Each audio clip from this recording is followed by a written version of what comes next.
The Survivor Specialist Phil, John, and McKenna are back with another defining episode. And today we are talking about Coach. And it literally never gets old talking about this episode. The Martyr Approach from Survivor Tocantins.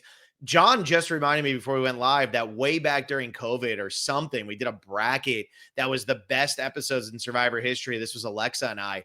And our patrons voted, people voted, and that episode ended up winning. When we just did Every Season Matters, Blake, Will, and I, we talked about the Martyr Approach, right? It was all about the Martyr, but we did a specific episode. We do 8 episodes about every season, and we talk about challenges, casting, whatever. We dedicated one episode of those 8 for Tocantins to the Martyr Approach. Now we are here to discuss what I believe is the greatest episode in Survivor history, and I think the only defining episode in this series that we have that is also the episode where the person goes home, if I'm not mistaken. Yeah, I'm pretty sure. Yeah. Which makes sense because, like, this episode is what Coach became.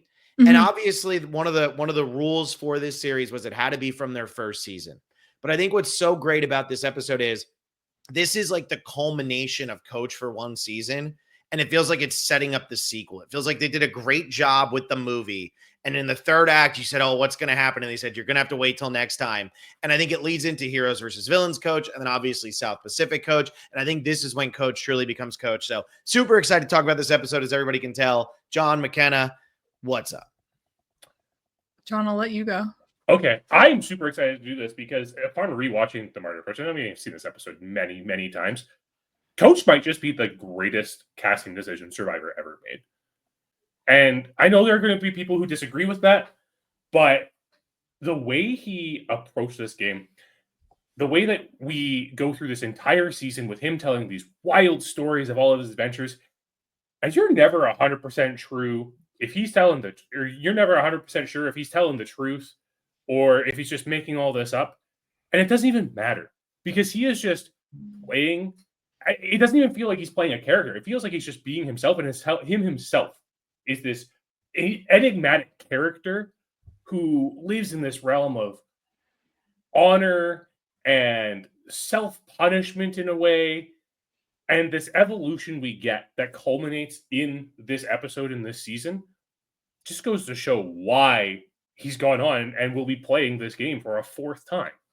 He got you to use the word realm when describing whatever you were just describing. You use the word realm. That's how much of an impact Coach has. Okay. Yeah.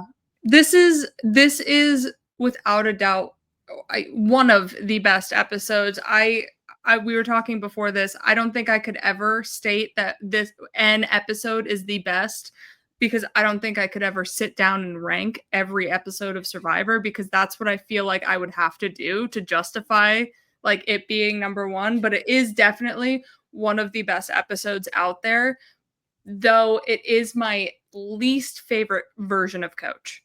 I think this Coach is just, it's just, he is the character and we get to see a little bit more of who he is, like as a person in his later seasons. And so it's going to be interesting watching him come into 50 with people like Q, who are this, big personality and kind of character casting choice, being Coach as a character casting choice, but kind of is seasoned now within Survivor and has that, backstory of, all right, I did the character thing, I did the strategy thing, like, where is he going from here? So it was great to rewatch this episode. Being the most recent Coach that I've definitely watched is South Pacific. Yeah. I think that what's also awesome about this episode is it's what Coach does, right? When he gets to Exile Island and walking with the stick and the editors had so much fun with the eagle screeching. Yeah. The scream and the challenge, but it's also the other castaways calling out Coach without calling him out to his face. Now, Erin obviously calls him out to his face, and that's why she's the queen. And she was on Tyson's podcast not too long ago. If you haven't checked that out, check it out because yes, Erin is still around. And I love to hear from Erin whenever I can. That was like one of those podcasts where I said, holy shit, they made this for me. But I love that. But it's also Coach doesn't want to go because he's scared to go. I think he's a little scared. And, you know, when JT leans into the coach, let's do the honorable thing. Let's Yeah. do the right thing. All of that stuff is so awesome because it is showing how well the entire tribe, even though there's only 5 people left in the game at this point, it's showing how well the entire tribe knows coach, that they know what buttons to push. And I know that coach starts to feel a little cartoony in this episode, but I also think that coach proves on his subsequent seasons that he's not really a cartoon version of himself. This is coach. And I know that it's not necessarily to this level in South Pacific, but we see quite a bit of coachisms in South Pacific. Oh, for sure. Yeah. So I just think, though, that this is such an extreme, but one of my favorite things is if you're like, what's so defining about it? It's like not just his trip to Exile, not just him screaming in the challenge, not just him leaving the game in this episode.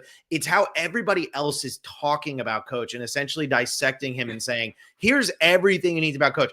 I'm going to be doing everything you need to know about coach with Will, I think, at some point. This episode is everything you need to know about coach. Like, yeah, pretty much. Everybody calls out everything, and it's all stuff that goes through the next 2 seasons. Yeah, and I think what's really impressive is this episode starts in a way where you're really introduced to coach because we're coming off the Debbie boot. Coach has been blindsided at this point, but how is it spun to coach? Like, how does JT spin it to coach? Oh, no. Debbie wrote your name down.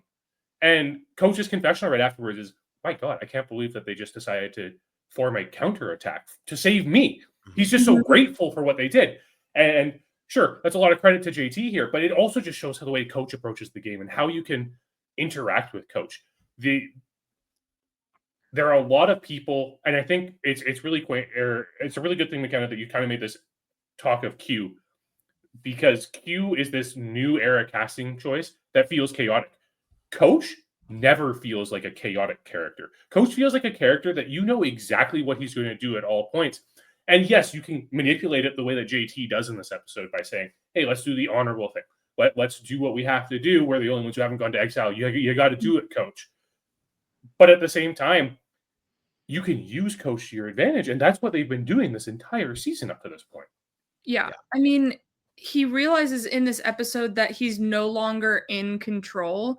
And I feel like that is one like fault to coach's game is he doesn't know kind of where the control is. He does have a lot of it in like South Pacific, but once he started working with JT and Steven and not just like cutting them off right at the merge, he gave a lot of his power up to them. And we see them kind of dictating his choices throughout this episode. Go to Exile Island. This is where you should vote, blah, et cetera, et cetera. So it's going to be interesting to see him maneuver while watching him in this episode, not knowing where exactly that power structure is. This episode is so iconic that it's going to help him on this season. Because if you're seeing this version of coach, you're seeing easy manipulate, not worried about him at all. You're not seeing the version of coach that had he had a better final tribal council win Survivor South Pacific. Right. I think that's what's so fascinating. And if you think coach, this is what you think of. Maybe you think of him crying in Heroes versus Villains. Maybe you think about the prayer circle essentially in Survivor South Pacific. Which is his control. Which is him in control, exactly. But this is really the thing you think about with coach is him on this season. And yes, he's being told what to do a lot, but you do see him go from being told what to do on this season to having a lot of influence on the votes in Heroes versus Villains. He might not necessarily get it right ever, but he is the one who's dictating who's going to go home, or he's in the know more than other people are. He knows when Boston Rob's going home. He just won't vote for him. And then he leads a dominant alliance. I mean, to the point that it makes South Pacific a pretty boring season because he just dominates that game with the people around him and convinces them what to do. You know, this episode being as iconic as it is absolutely a positive for coach. Yeah, it really does him justice 450 because if you only watch Tocantins coach, you don't see his growth. And you just see like the character who is coach. And I think the big thing this episode really puts forward is when coach is selected to go to Exile and he announces, I'm going to take the monastic approach.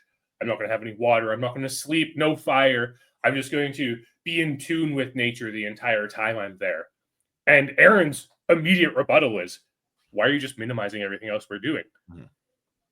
And then you have to, as an audience member, kind of think about the fact that this guy's serious. He's actually going to do this. Mm-hmm. Like, he's not just saying this and then going and like drinking water and having a fire and everything. He's actually going to put himself through this because he said it out loud. Yeah. And they would have showed us too. They would have been like, see, he told them he was going to like not do anything, and look at him here. He's having water, et cetera, et cetera. And before even going to Exile, he says like, my asthma is kicking up. I'm in pain. He's like prefacing, hey, maybe let's not send me to Exile because I'm ailing. And then going to Exile, coming back, hobbling for the challenge, and falling off of the structure, needing help up. It's really kind of showing him in a weaker state. And I think he was in pain, was having an asthma flare-up, but that could also be useful. I'm weak. Keep me around. I know my numbers are dwindling. So as much as he definitely could have been in pain and all that and sick, there is an aspect of strategy to that as well. Yeah, I don't know how much of that was playing into his head, but my favorite part of this episode, other than him saying, hit me with your best shot, Pat Benatar, which is just all time, maybe the greatest line in the history of Survivor, is when he says to them, no, they're not coming to look at my back. There's no way they let me stay in this game. They'd pull me out. And then we go to the tribe, and Tasha's like, there's nothing wrong with him. That's what the doctors would say. He doesn't want them to look at his back because he knows that they'd say that there's nothing wrong with him. And he's fine. And again, like, we're seeing they just need his assistant coach back out there to fix his back. Well, that's exactly it, right? Maybe that's actually why his back hurts, is because his assistant coach like screwed it up. But I feel like when you watch this episode, we're talking about Coach as the character. And we keep having to say, but he becomes so much more than just the character. But this is how people know Coach. And McKenna, I know you said this was your least favorite version of Coach.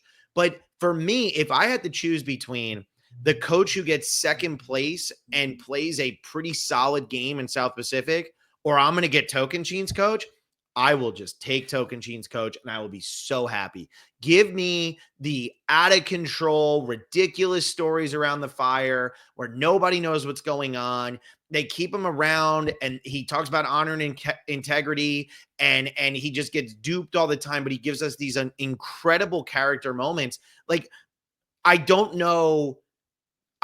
think that there's a better character in the history of the show than Tocantins coach. That doesn't mean that I think Coach is the best ever when you look at his seasons together, but I think Tocantins coach is the greatest character in the history of the show. And it takes him a little bit to kind of get his footing. And by the time we get here, it's just so ridiculous.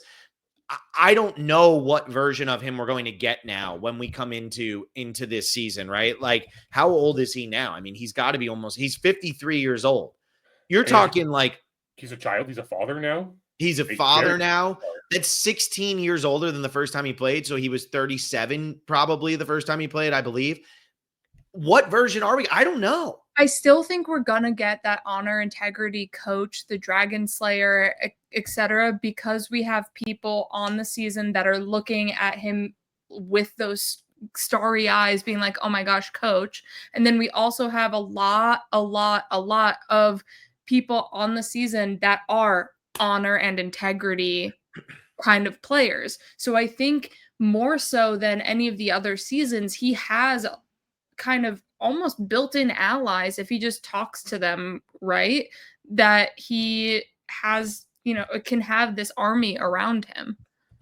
I think there's a quote in this episode that really is going to sum up how Coach ends up approaching 50.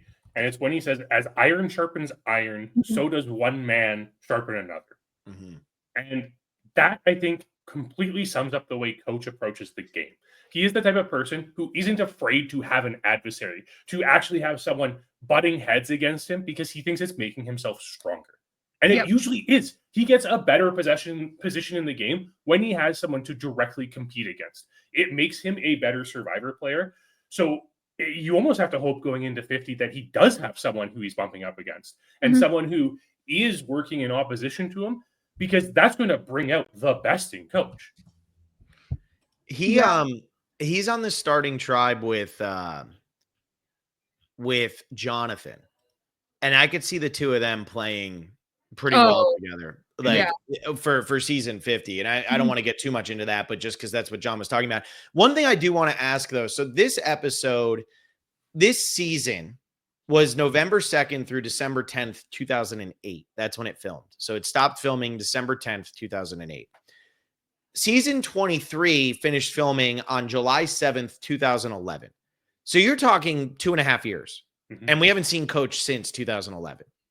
So when I go back to this, like, what version of Coach are we looking at? And as we're talking about, all of these different aspects of him and how his life has changed and who he is and all that, what I'm very excited for is we don't know what Coach is going to be like when there's a 14-year gap between Mhm. him playing. Like, we watched him kind of do the Russell thing, right? Like, you think of Coach and you think of, oh my God, he's this massive. Like, he played 18 to 23. That's his stretch. Russell's stretch was 19 to 22. It's not that much different. So I am very curious, like, will he go back? I think he's going to go back a little bit. I think he'll still play with the people like Jonathan. And, Jonathan's got a little JT in him, right? Alabama, Mhm. go Mhm. win challenges, be good at these kinds of things. But I don't know. I just feel like we could see him revert back to this person that he was in this season, which, hell yes to me. I think we'll find a hybrid is really what's gonna happen. He might get duped here and there. He's gonna come out with, the mindset of South Pacific being like, I did it once, I can do it again. And then have like these allies. He might have an adversary. So I think we find some sort of hybrid that isn't necessarily heroes versus villains either. I think the interesting thing with Coach, and like, I think this is one of the spectacular things about Coach is in this build up to 50, some podcast, I can't remember which one, someone was mentioning that Coach was contacted for 50 and said he would phone if he was ready to play. And that he did. And that's why he's there. And that could just be a Coach story. Who Yeah. knows? Like, that could literally just be a Coach story.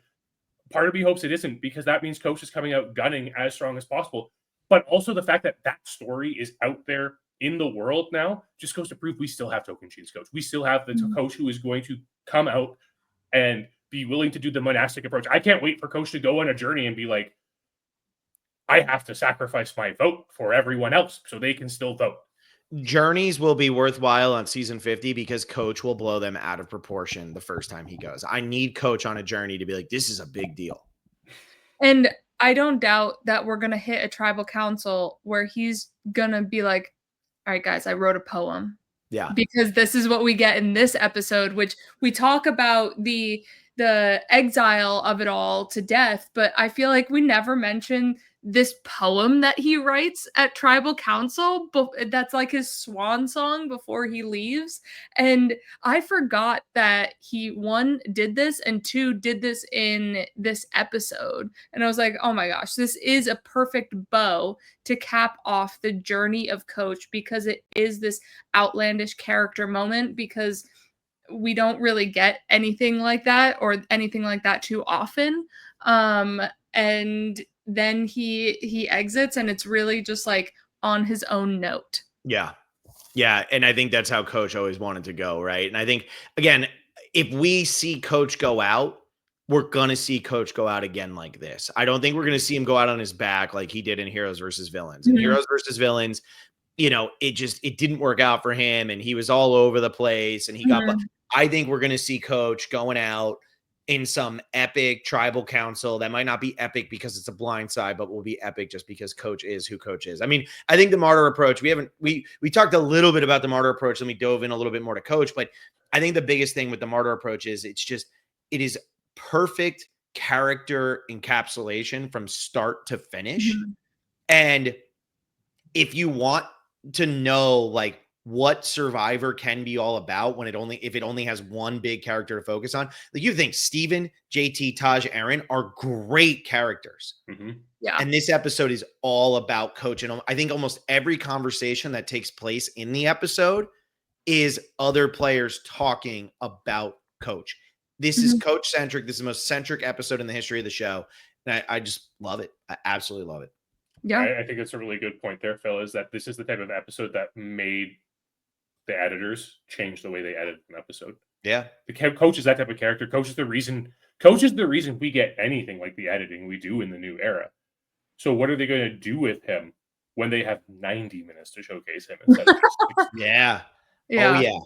We are definitely going to see. I don't think it'll be like as time capsule and as good and nostalgic as the Martyr approach, but we are probably definitely going to see something similar with we know this is something good or bad for Coach because everyone is talking about him. Yeah, absolutely. All right. Well, we're going and doing Q's episode next. That's where we're going now. We're doing hide and seek with Q. So this is big, massive character week here on the Defining Episode series. So thank you so much for listening to this episode. Like this video, subscribe to the channel, share it wherever you can. I know that, we've been putting these episodes out and it's so weird to watch episodes continue to get views day after day after day after day. And I'm so used to like the weekly format that we have in a season where it's, you got your views on Tuesday, or you got views on Wednesday, Thursday, Friday. Now you're not going to get views on the video ever again. So it's fun to see this, but I don't know. Share this to the reaches of the internet. And that's all we got. Thank you so much for listening. We'll see you with Q next time. Goodbye.